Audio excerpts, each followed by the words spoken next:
from AltTabMe.com, the community that outlasts the release dates. We are bringing you today a Wildstar podcast. What is Wildstar, you might ask? Well, that is the subject of today's podcast for you. So we're going to first tell you a little bit about these podcasts. They are literally 30 minutes long. Bam. At the end of 30 minutes, no matter what we're talking about, we're going to stop. If you want to continue that conversation with us, you can go to AltTabMe.com and you can participate on the forum threads. So it's kind of an interactive way for you guys to contribute and also help us with our next podcast. So if there's something that we missed and you really wanted to talk about it in more depth, talk to us. Tell us what you want to hear, and we will happily do that in the next podcast. So maybe I should introduce everybody. We have Bruce, we have Mike, and we have John, and I am Tristan. So once again, AltTabMe.com bringing you Wildstar Podcast. So what is Wildstar? Who wants to kick that off? Wildstar is the next big thing that you want to keep on your radar in MMO. It's like it's the MMO in space right now. That's what everyone's trying to key it in on. The next big thing. That's a big. I hear that a lot, thrown out a lot. The next big thing. That always like makes me actually hate a game more than like it. I know. We've all had that experience of Terra was going to be the next big thing. Guild Wars 2 is going to be the next big thing. Star Wars Galaxy is supposed to be the next big thing. I mean, a lot of people throw out these WoW killer definitions, but no, this is the next big thing because it wraps everything together from all other games under a new IP. I think that's a really good point. The idea here is that Wildstar is not just okay. Guild Wars 2 was a game that really pushed the boundaries of what we had seen. I mean, it had a lot of fundamentals there, but they took away the Trinity, they took away big raiding groups, and things that we all thought we hated. We were like, no, we don't want to do this. We don't want to go back to WoW because we stopped playing WoW, so we want the next big thing. And so we thought that was the iterative process. And Guild Wars 2, it was fun while we played it. But it only lasted us about the length of, say, a single player game like BioShock or something. It was really fun for the story and for that leveling process. But once you hit 80, it was literally dress up dollhouse, which I personally thought I would like, but I whatever. It only lasts so long. Yeah. So you mentioned space. Who wants to tackle where is Wildstar located? Like, what kind of genre is this? Well, it is kind of a space thing, but you're not really out in space. It's located on, a planet where you're running around and doing the normal MMO things of killing stuff and doing quests and raids and all that stuff. It's on a planet that you're running around, so you're not driving around in spaceships and whatever, but it's got a very space theme. It's got some races and some factions that are space-based, but all the action and all the playtime is based on the ground. So, you've got the Exiles who are kind of like, a lot of people have been saying they're like the TV show Firefly, if you know what that is, or the movie Serenity, where they're kind of rebels, kind of space pirates, whatever, and then the Dominion are the big bad alliance that are trying to keep them down.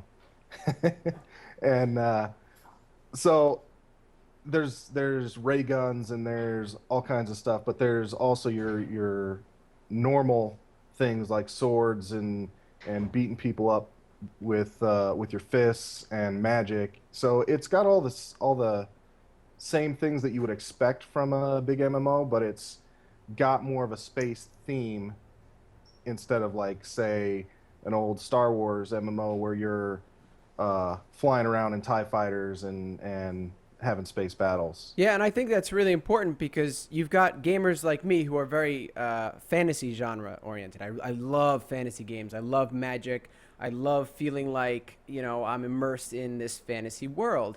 And space has always been, I like space. I like Star Wars. I like Star Trek, all that stuff. But I never really saw myself, busting out the TIE fighter and just, fully immersion in that. It wasn't really my thing. Now, John, on the other hand, John is really into that kind of genre. Like, he plays PlanetSide 2, and that kind of stuff. So, John, what do you think about the synergy between, merging a fantasy genre with a space MMO? I like it. I think it's pretty interesting because there are, as Mike was saying, there are aspects of both fantasy and the sci-fi aspect, guns, but you also have some classes that have spells, etc., like that.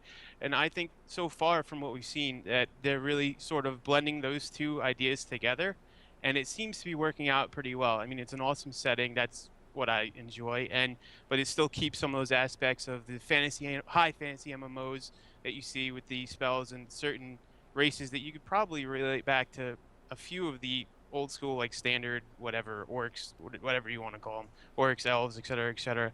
I think so far that it looks pretty interesting, and they're doing it.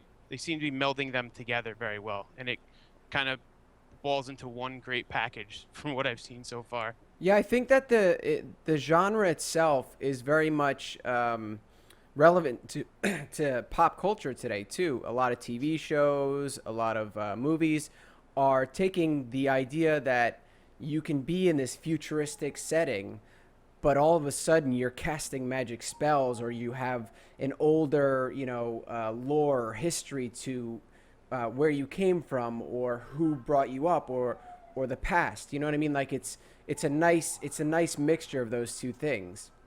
So Well, okay, what? that's what I'm loving right now. Like a little bit of the lore, they're talking about a planet that was once ruled by this higher intelligence civilization and are now relatively gone. So now you have this planet that hasn't been inhabited by intelligent life in so long, and now all of these people are now migrating to this world, and hence the two different factions, bunch of different races battling each other out for territory on this world. But there's all these little snippets of the history that actually is the Eldari. They're trying to bring in this aspect of high fantasy where you have this large historical lore, but you're not just being brought up with that lore. It's all of a sudden, bam, in your face. This is what happened all these years ago, and you're out there discovering it. You don't know it already just because you're raised in that type of civilization. No, it was there, it was gone, and now you're trying to resurface it. So that's kind of the whole general feel of the planet right now. Yeah, so in a nutshell, we've got a nice space MMO with a nice fantasy, connection. I think that's really cool. So we mentioned factions. So this is one of those things that personally I am like, give me. As an Ultima Online player, I like to fight people, and I like to have a reason to fight people.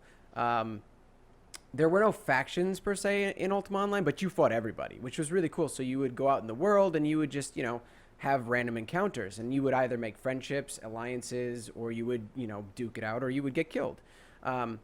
Bringing factions back, I think, is one of the smartest things that you can do in an MMO. Factions give you rivalry.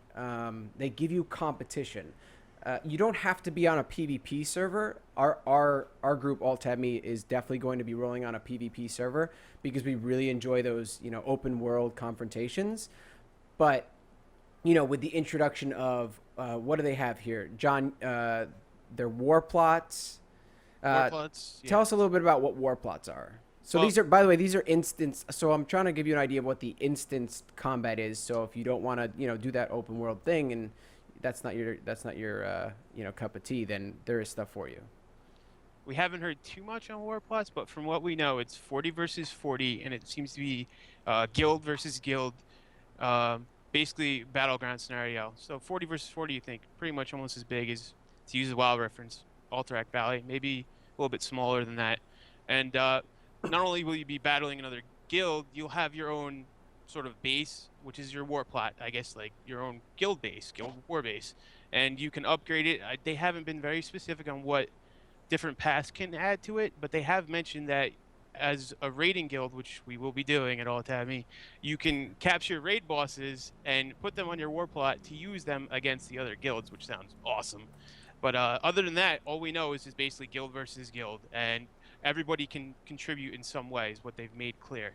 Well, Yeah, just to expand on that real quick, a little bit farther on what the war plot actually is, you're going to have a space of land that you actually get to build bits and pieces on, and they have a key and socket system where they give you so many places where you can put tools on, so many places you can put walls on, so you're actually able to build almost your own plot. They literally put it, you have your own battle war plot. And what ends up happening, you smush your plot up against someone else's plot, and you're going against each other.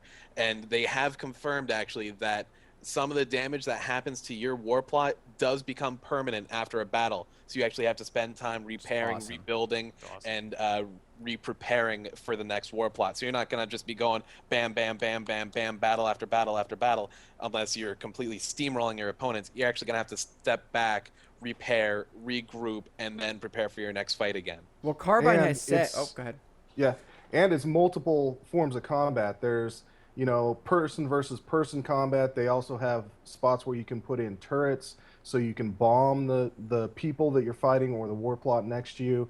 Like Bruce said, there's walls and defenses you can put up, and it's, from what I've seen, it's kind of based around the same setup as the housing that you get in the game, where it's like you're building your own keep. And John said you can bring in not just the stuff that you socket in, like the turrets and the walls, but you can bring in the raid bosses that you capture, and it sounds like they're planning a lot more for it too, and not just what they've told us already. Yeah, so I want to keep. I'm pulling.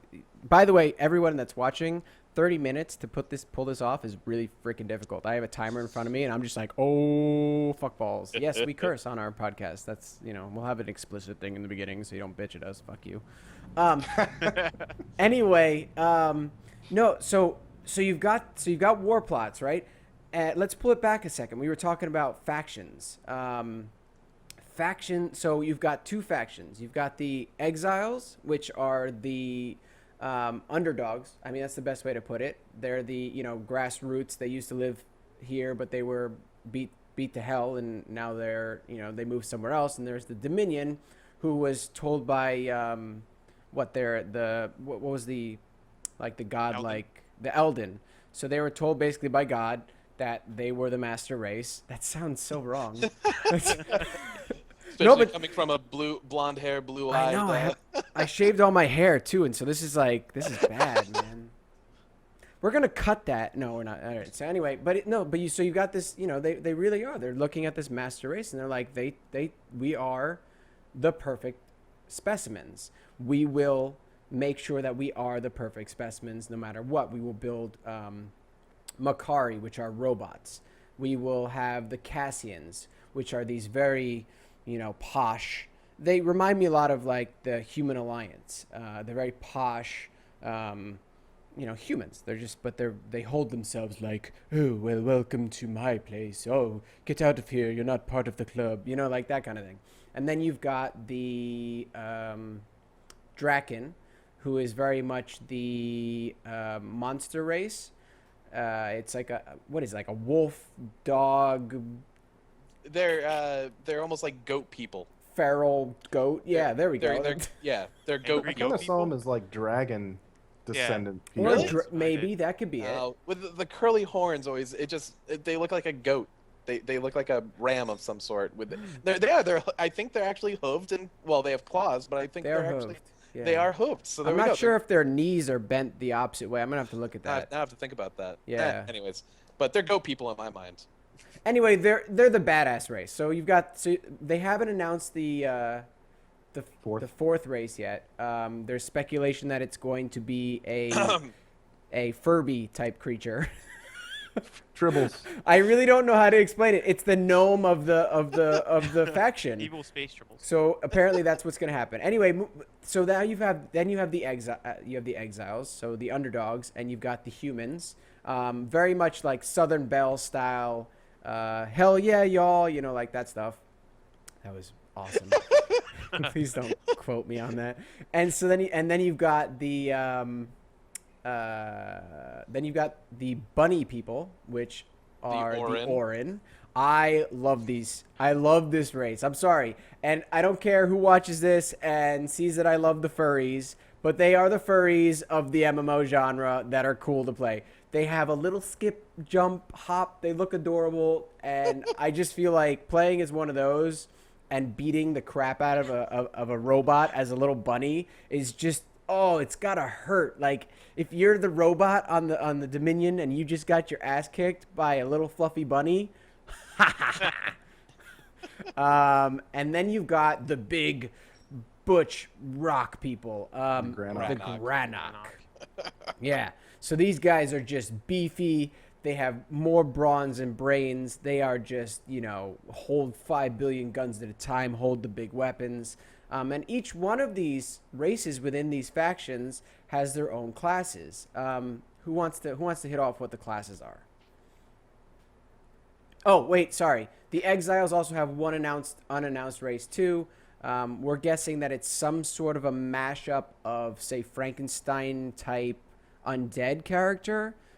We won't know until they announce it, but from what they've showed us, that seems to be the most... It's looking like a bionic undead of some sort. Yeah, so like a futuristic undead, or a zombie type thing, which is kind of cool. Redacted. I feel bad talking about it since it's not official, but yeah, it's not official. That's our speculation for the unannounced races. Yeah. So classes, Mike, why don't you hit off what the classes are? Oh, we can't hear you, Mike. Oh, yeah, I muted. Let's see, the big one that sticks out in my mind is the Stalker, and they always show that with the Draken. It's kind of like the rogue fighter type. And then there's like a spell singer that's the magic caster. Mm-hmm. I'm drawing a blank on the other ones right now. The warrior. We also have the warrior, which is the tank melee DPS style of class, and the Trinity is back. The Trinity is back, yes. And they have stated that every class will have 2 roles. So there's not going to be a triple hybrid or a solo DPS like we saw with a lot of classes in WoW that ended up getting singled out all the time. So right now we have the Stalker, which is looking like a DPS with a mix of evade tanking. We've seen the Soldier, which is a mix of melee tanking, heavy bulk damage tanking, and melee DPS. We have the Spell Slinger, which is a mix of range DPS and healing, which you're healing people with guns, which is always pretty interesting. And for the life of me, my mind is blanking. I know it's another healer. Gunslinger, right? Esper is the last. Thank you, Esper. There we go. And that's actually has a bit of a mesmer flair for some of you Guild Wars 2 people. They seem to have a little bit of clone or something. Yeah, they seem to be a little bit. They seem to be heavily purple. I'll put it that way. Yay! From what I've seen, there just seems to be like a lot of purple sparks coming from them. So we know Tristan's going to be a bunny Esper. Yep, exactly. I am. That's actually my plan. Unless because there's also 2 unannounced classes as well. I'm very interested in seeing what those are because right now I'm kind of on the fence on what I want to pick, and I won't get into that. We'll do that in another podcast. But so you've got all the classes, you've got all the factions. Now how do you fight? Because combat is really important. Now check this out. There's a hybrid version of action combat. So when you log into the game, bam, there's no targeting. It's just free-form action combat using a telegraph system. So if you played Guild Wars 2, you're very, you understand what a telegraph system is. It's when a reticule shows up on the ground. If it's an enemy, it's red. If it's a good person, it's blue. And it basically tells you where your spell will hit or where you can be hit. So it uses that I lost it. Telegraph reticule. Thank you. It uses the telegraph system as action combat, so you have to aim. But for those that are not really a big fan of that, there still is tab targeting to a certain extent. I'm not exactly sure. Maybe one of you knows more of how that goes into it. See, this is my favorite part of the whole thing. This is what's really got me excited about the game compared to others, because it's very much action oriented and it's very much kind of skill based, because like Tristan said, if it's red on the ground, it's bad, and if it's blue on the ground, it's good, and you basically have to stand in it one way or the other to get hit with something bad or hit with something good. And it's not just like circles and it's not just cones, it's all kinds of different shapes. And when you tab target, it kind of aims you towards that person. But if they're not standing close enough to be in the circle that you made, they're not going to get hit by it. Yeah. So, all right. So now we've got the combat, we've got the factions, we've got the Trinity back, we've got some really interesting and unique races and classes, and you've got Warplots. Now, check this out. I mean, it's like you could just keep adding. You can just keep adding to this. The Wildstar has implicitly said that they are catering to not only the casual, but 100% to the 1% hardcore. That means big 40-man raids are back. Woo! Yes. And the Trinity. The Trinity's a big part the of that Trinity, hardcore. yes. Yeah, Trinity is a big part because it gives you a reason to feel that you're doing something good. It gives you a reason to theory craft. Theory crafting is important. A lot of the times in Guild Wars 2, the combat log was so hard to read that it was just a guessing game on what you were doing. And because there was no healing and the support was not really support, it was basically DPS the shit out of something until it dies. You didn't really get that team feeling. And so with the Trinity back, you have to work as a team. You have to be united, and it really brings back big guilds. It brings back that real community feel, which AltTabMe.com happens to be a really great place if you want to do that. I really should have like a counter on the side of the podcast that bling every time we plug the site. I feel like you need to just make a sign and just lift it up. Just hold it up. Yeah. But yeah. Oh, there we go. We'll just use his shirt. AltTabMe. Bam. But it's really cool. So they're really catering to every audience, and they're not just half-assing it from what it seems. Obviously, this is speculation. We haven't really put our hands on it as much, and we really need to get in the game to check it out. But from what they say and the forward way that they approach their audience, which is us, it seems like they're telling it how it is, and they're really taking their time to do that. Now, let's add something even more. So, like, if you were like, "Oh man, 40 raids, fuck that shit," and you just walked out of the podcast, wait, housing. I'm not gonna lie. I already forgot about housing. There's already so much of. Bruce is the only person that hates housing. That's the only thing. I'm not gonna hold on. There is fishing in there for Bruce, so. Almost, but the thing is about housing. They have added. There will be added utility for doing housing. Therefore, I am all for it. It's not just housing for the sake of housing. It's housing, and you get a benefit for doing it. So I am more than okay for housing. Yeah, because you can socket things in like a crafting station that anybody can use, a raid portal so you can have everybody go to your house to port to the raid that you're doing, things like that. Housing is really interesting, and I think we'll probably have a podcast just on housing because there's so much to talk about there. Like there's just a ton of features, customization, bringing your friends over, making it relevant to have a house instead of it just being this instance place where you go and you just hang out alone. Having a reason to have friends over, having reasons to start your raids there, building together with Warplots, which are essentially large ass castle type houses for battling. It's group, it's working together as a group. And that, I think, is what we're most excited about because I'm sorry, but Guild Wars 2, and I hate to just keep bringing this up, but it really got us. Like we were psyched, man. And when it hit, and there just wasn't an ability to work with your friends and to play with your friends, that really sucked. We got burned. Yeah, we got burned. We got burned.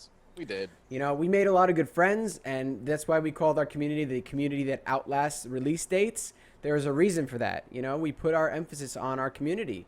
But we really like to have games that we can go to that help to bolster that. Because at the end of the day, you can only talk so much on a forum before you want to go play something with each other. So I think Wildstar definitely is definitely in the running for that. Yeah, I got one last thing that I wanted. It kind of brings it back to the beginning when we were talking about, WoW killers and all that.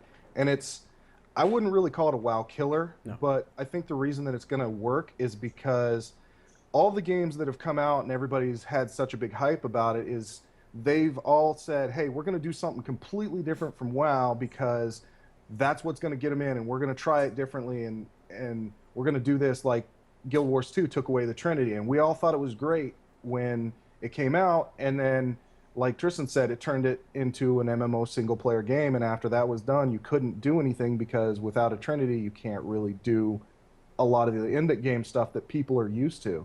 What WildStar is doing is they're taking the best of everything they've seen and saying, we're not going to reinvent the wheel. We're just going to make a better wheel. And I think that's what we're all getting excited about, because I think that's what's coming. Yeah, They took the wheel and they're making a rocket ship out of it. That's what they're doing right now. no, but it's cool to have there's things in MMOs that we all enjoy. There's things that, bring us back to when we played WoW for the first time.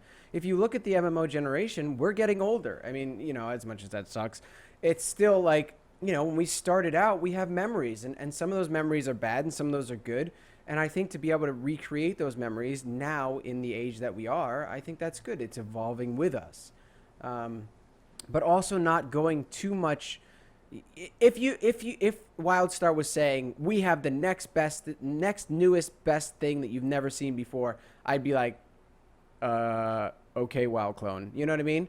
But because of the way that they're presenting it, and they're showing us that, hey, this is like this, and this might be like this, but here's where it doesn't work. Here's where you might think it doesn't work, but here's how we prove you wrong. Here's how we're adding a little bit of extra for this. Like, hey, look, there's a jump, but now you have a double jump.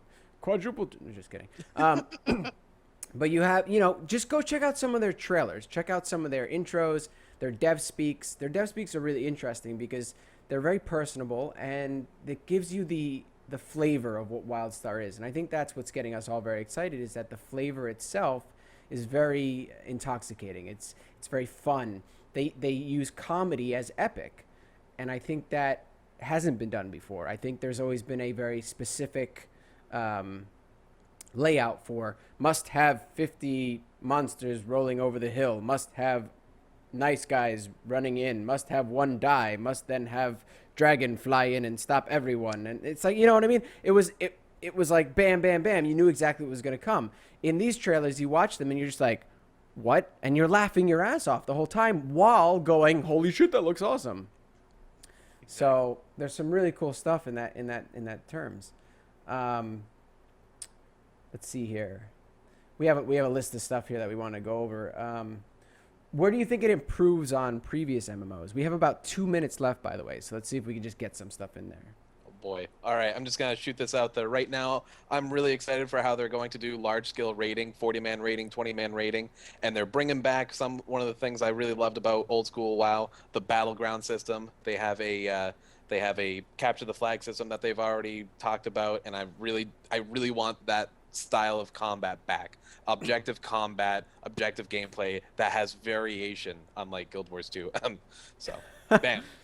I think what they're doing better than anybody else is the combat mechanics with the telegraph system and the action-oriented. Even some of the healing is going to be, you have to get your telegraph on people for it to hit them. So it's going to be moving around, it's going to be dynamic, and it's not going to be whack-a-mole. I think that's really where they're going to shine as far as compared to other games and MMOs right now. John? Those are great, but I think Warplots is the way to go, because it just seems to me like not only is it awesome that you're just duking it out, you have your own base, and you're building up everything on your own. I mean, you're literally fixing things like Bruce said and everything, but it seems like it's really going to pull guilds together to function. Like, what do we got to do this week to fix our Warplot and go back at it, and et cetera, et cetera? What do we got to do to beat this guild that we're fighting or whatever? And it seems like it's going to add a new level of community, I guess, and keeping everybody together inside the game and fighting it out with the other guilds on your server. I think that's cool, and it also brings together the casuals and the hardcores. So you've got your hardcore raiders, right? And then you've got your casual raiders. The hardcore raiders, when they're done with their raid, they can then in turn help out the PvP players, and the PvP players can then benefit from the hardcore raiders, and then the hardcore raiders maybe will benefit from the PvP players. We don't really know yet. But you've never seen that kind of a synergy between those two factions. Usually it's like you're either a hardcore guild or you're a PvP guild. Bam, that's it. We are going to be a casual, hardcore, and a PvP guild because there are aspects of all of it and they all tie into each other. And the idea is to make that grow together. And bam, look at that. 30 minutes is up. No matter what we were talking about, bam, I told you I was going to end it. So if you have anything that you heard us talk about or you want to talk about more, head on over to AltTabMe.com, the community that outlasts the release dates. And we will have a thread with this podcast, and you can ask questions, you can suggest topics for the next podcast, or you could just come grab a beer, hang out. It's a cool place to be. But yeah, thanks for tuning in. And this has been AltTabMe.com with our Wildstar podcast. What is Wildstar?